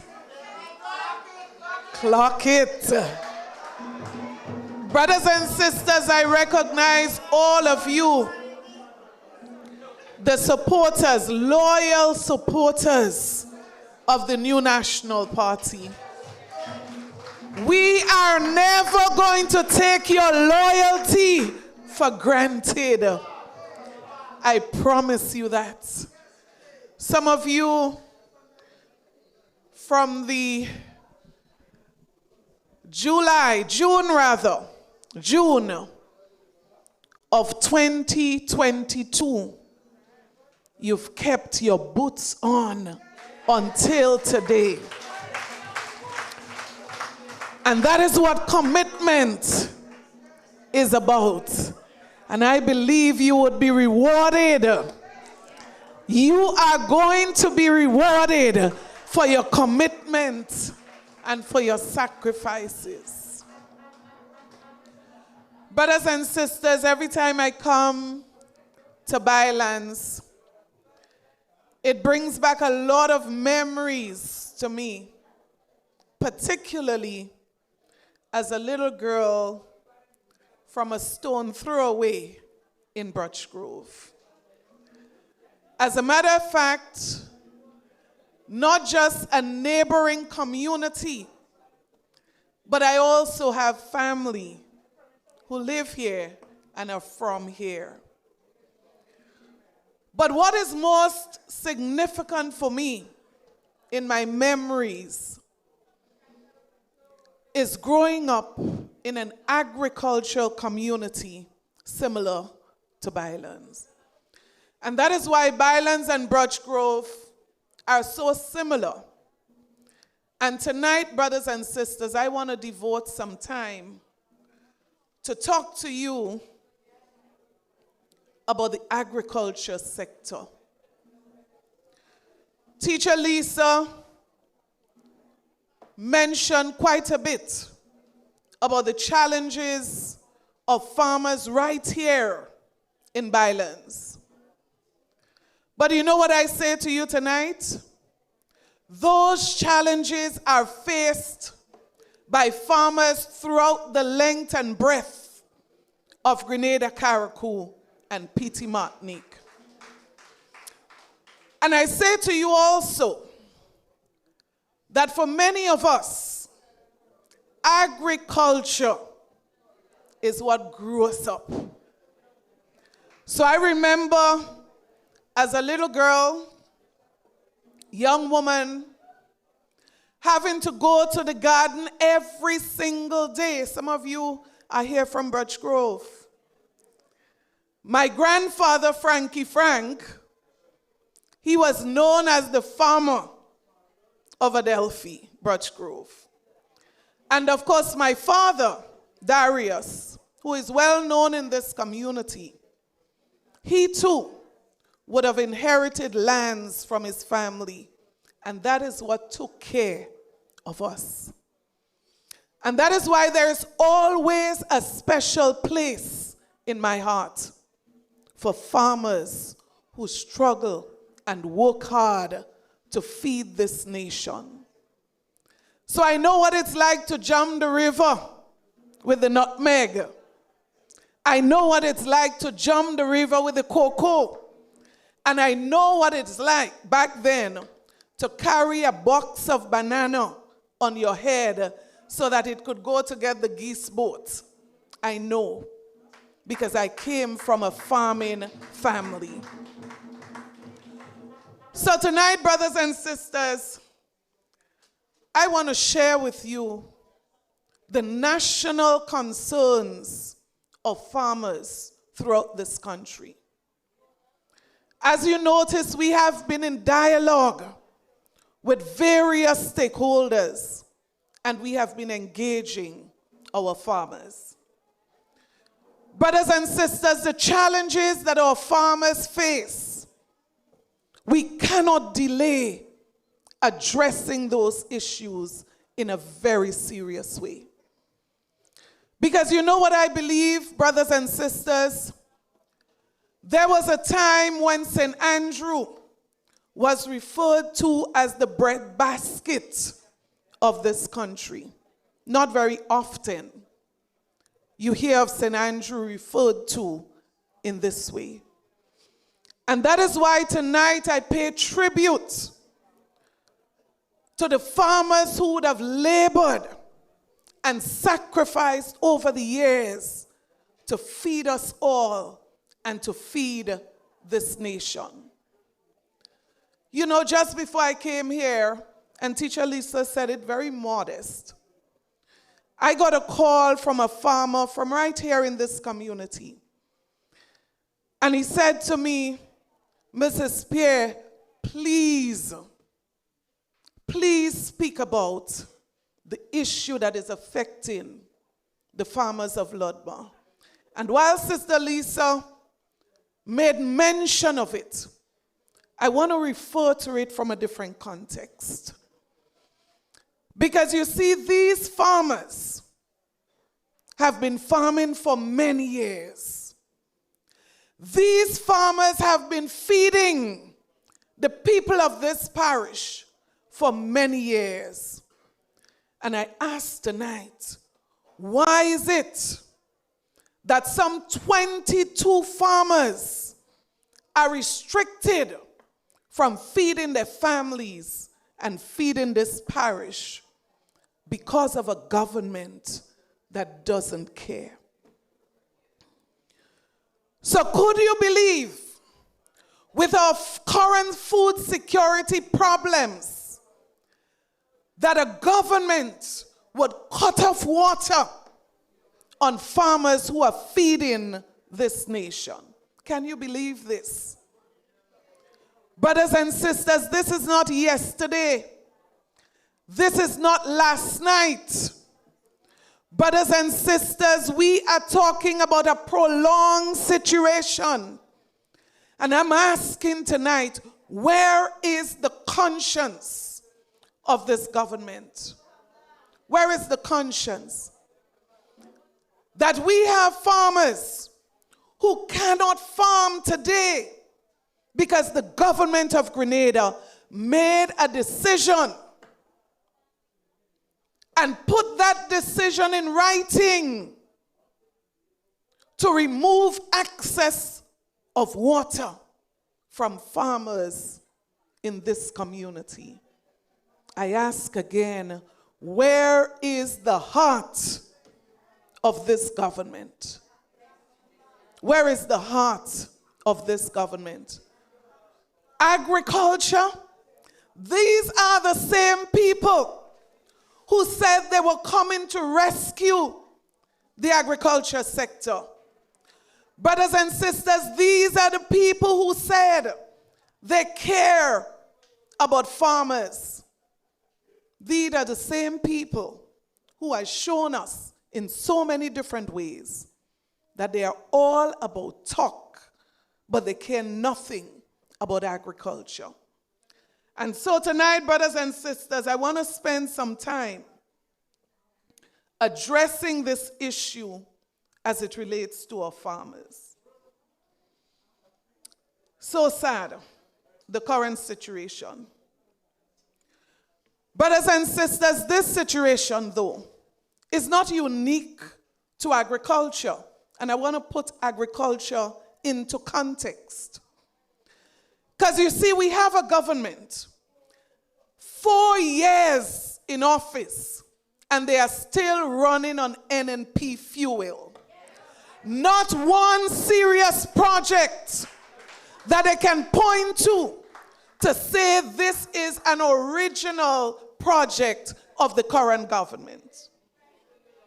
Brothers and sisters, I want to make one reference for context. This administration came into office. We found the monies. We held the consultations. We did the drawings. We did all that was necessary to get to the phase of procurement. Could you imagine? All that this government had to do was to complete the process to get a contractor for the construction of the St. Andrew Anglican Primary School. Almost 4 years, nothing to show on this site. Almost 4 years. And this situation, brothers and sisters, a school that I'm sure students from St. Andrew Northwest also attend. This situation is a true replica of what is happening in almost every sector in this country. Brothers and sisters, projects that started and still in the same state that they met it. Some projects struggling to completion after almost 4 years. Brothers and sisters, where is the government of Grenada that said they came to increase the implementation rate? Where is this government? Brothers and sisters, our farmers, could you imagine? There are some farm roads, just like this school, that 4 years have never been touched by this administration. And I'm talking about farm roads that were maintained under the New National Party's administration. Absolutely abandoned, not even debushing, depriving some of our farmers access to their lands. How can we seriously talk agriculture and food security? Brothers and sisters, our farmers, not just the food that we go to buy in the supermarkets, our farmers are struggling to buy the inputs for agriculture because the price is not just going up for food, it's going up for everything that they have to purchase. So again, our farmers restricted from doing what they have to do for this country.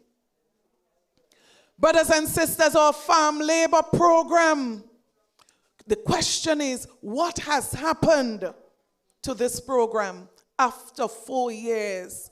Can the government explain something like this to us?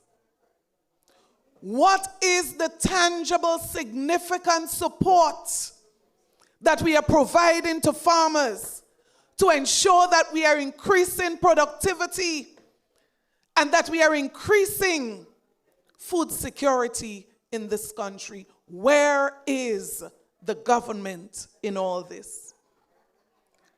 Brothers and sisters, on top of this, farmers are not getting sale for their produce as they used to, because guess what? If we don't have money, how do we buy from them?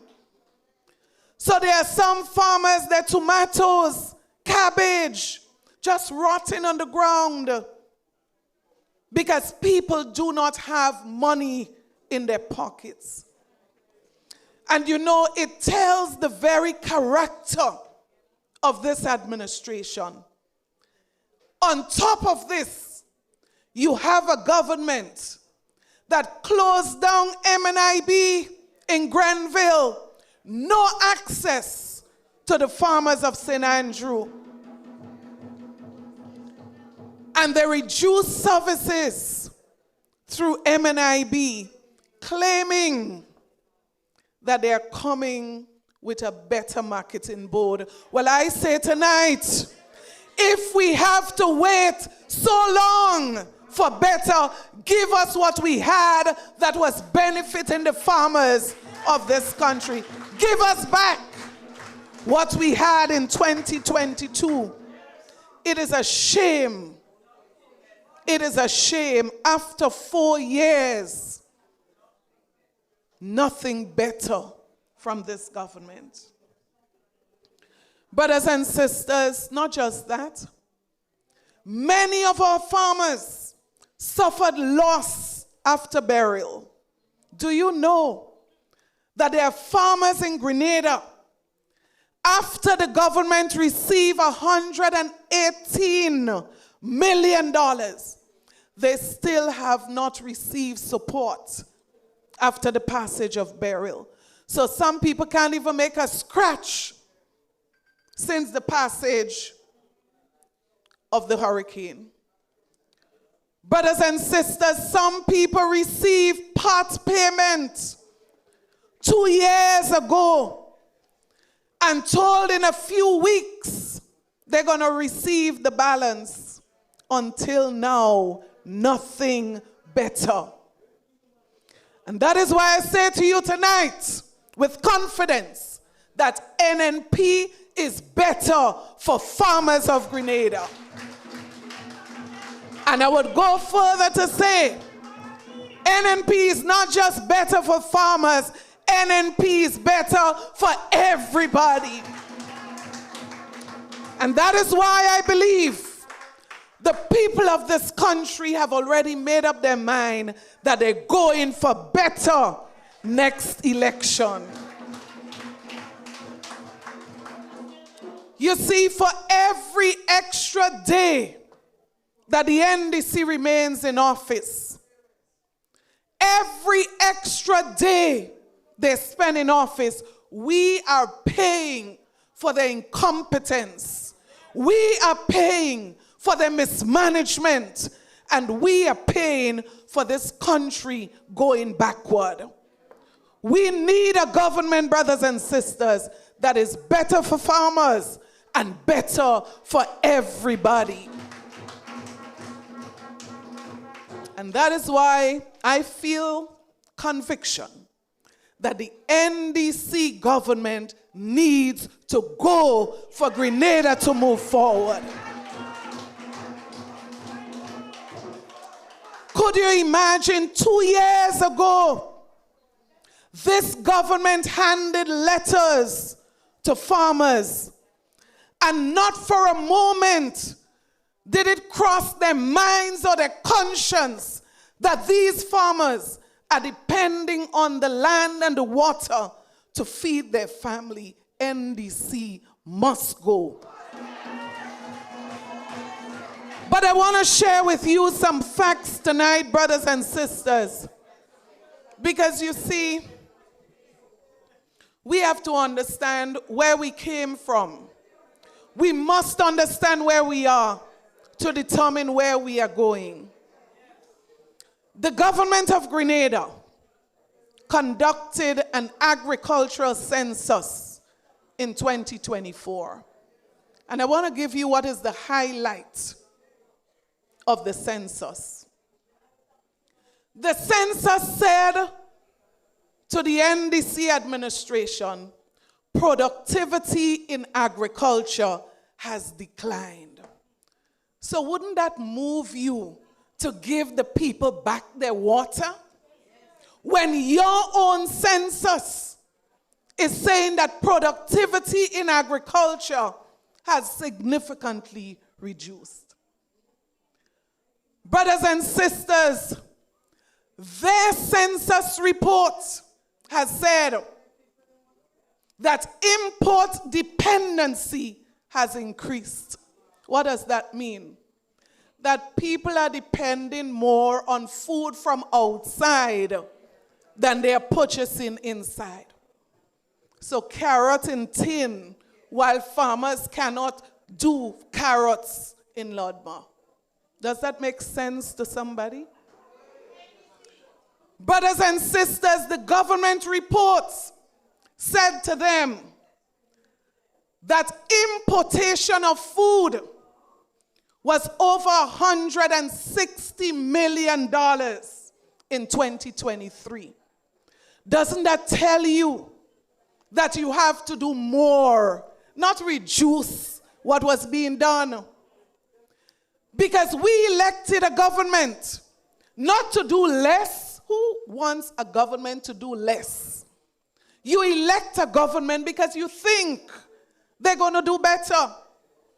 Brothers and sisters, the report says that agriculture share of our GDP fell to 2.75% in 2024. Doesn't that tell you that you have to do something, to take action, to do more than the previous administration did? And if they do, I will give them the credit. But you cannot care about agriculture and refuse to maintain farm roads that were maintained before. You cannot care about agriculture and reduce support for farmers on their lands. You cannot care when Hurricane Beryl passed 2 years and you are yet to provide support for farmers to get started again. Where is the heart of the NDC? Brothers and sisters, this situation that I spoke about was compounded by the effect of Hurricane Beryl. In other words, in reality, the situation is even worse. Brothers and sisters, tonight, we can safely say too many of our farmers are neglected. Too many. Too many of our farmers in Maryborough and Birch Grove and surrounding areas are feeling to give up.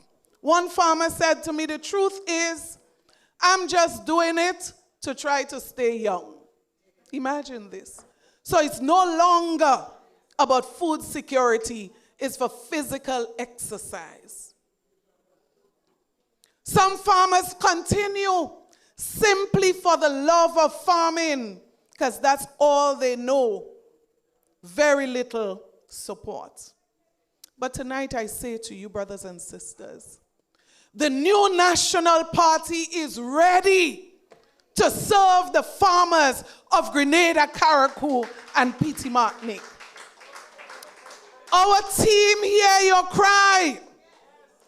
Our team understands the plight of farmers like those in Lodmar. So when the new National Party returns, one of the first things we're going to address for farmers in this constituency, access to water. How do you farm without water? Brothers and sisters, it's almost unbelievable, the actions against our farmers. So I say to you tonight, food security and food nutrition, nutrition security is a priority for our government. When we return into office, I say to you, we are going to treat food security as a national security issue. Priority must be given. Because guess what? We must reduce the import bill.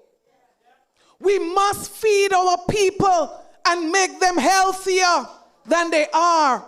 We must go back to the days when we said, grow what you eat, Lucy, and eat what you grow.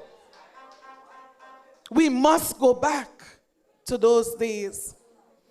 Brothers and sisters, that is why, as a government, we will invest in targeted import substitutes, meaning that we are going to identify the key produce that we are importing from outside, and we are going to launch a serious program so that our farmers can produce in excess to feed this nation.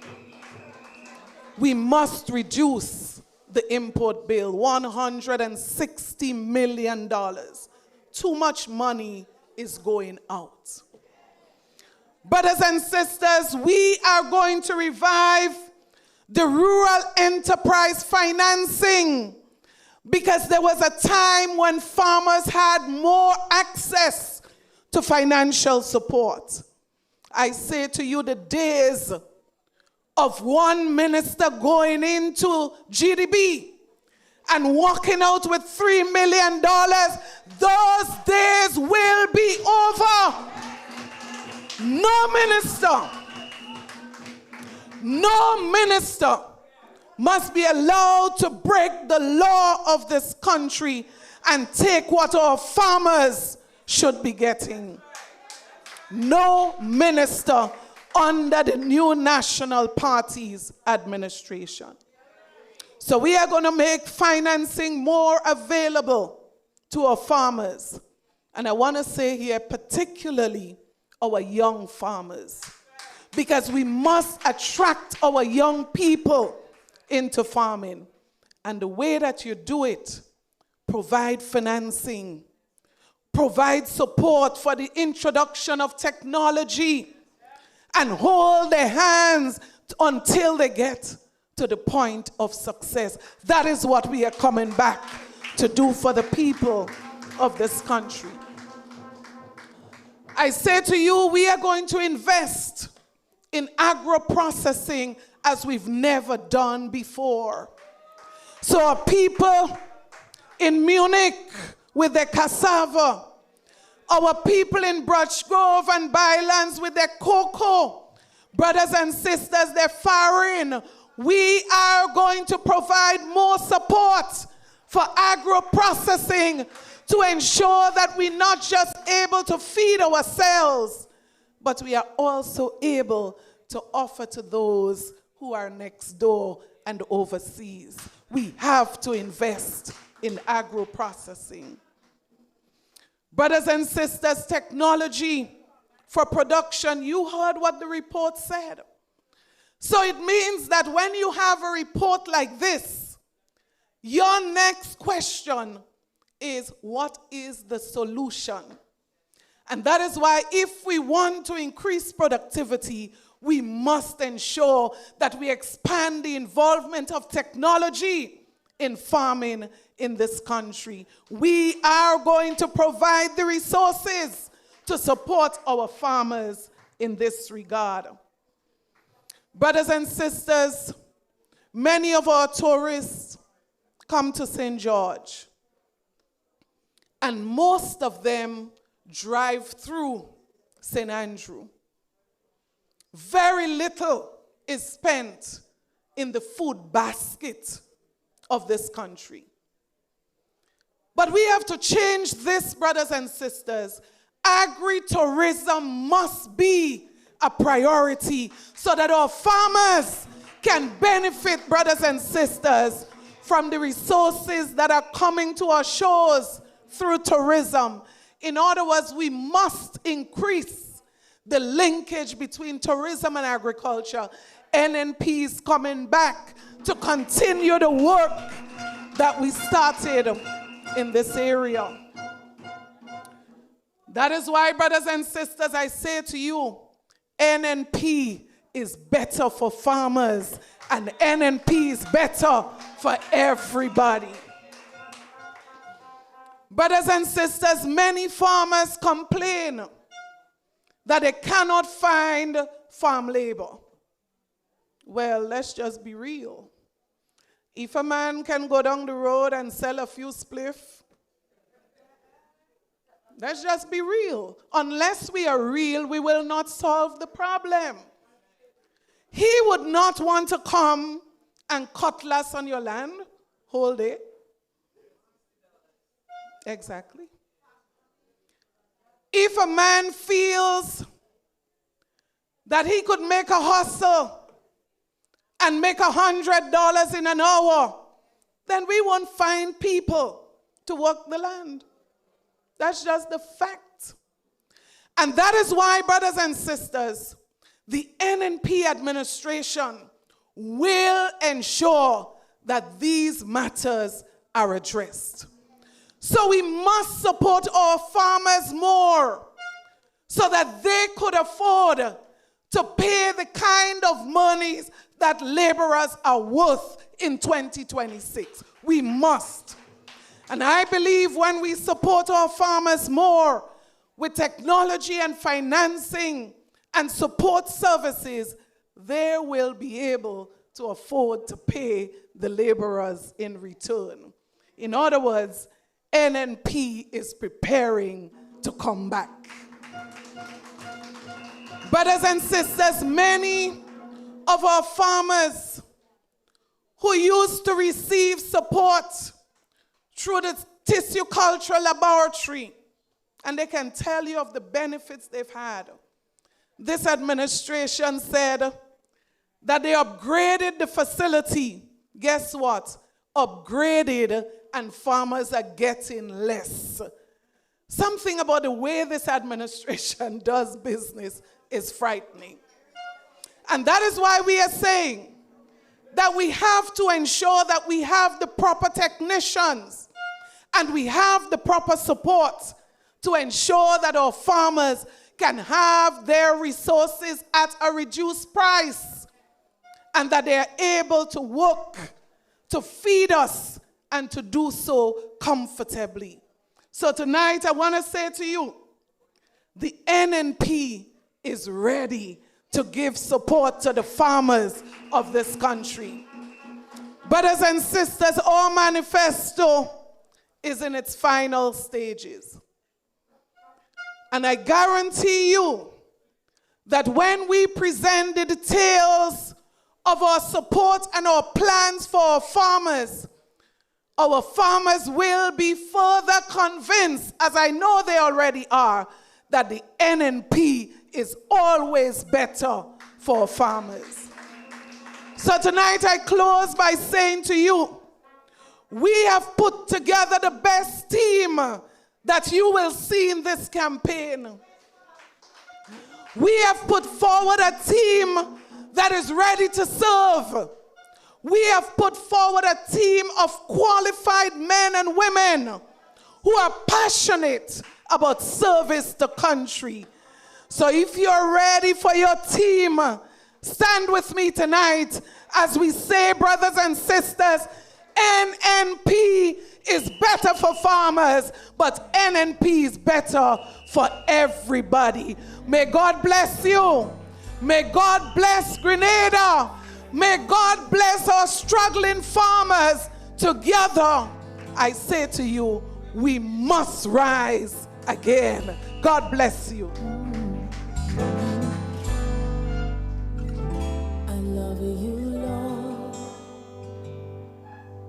for your mercy never fails me. All my days I've been held in your hand.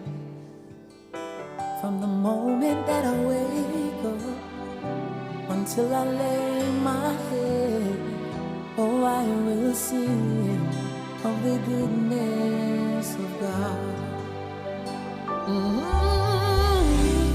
All my life you have been faithful,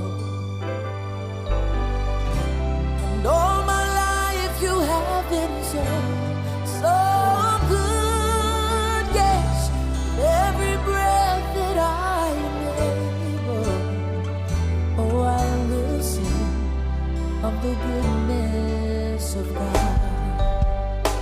You know I love your voice, for you have led me through the fire in darkest nights. You are close like no other. You know I've known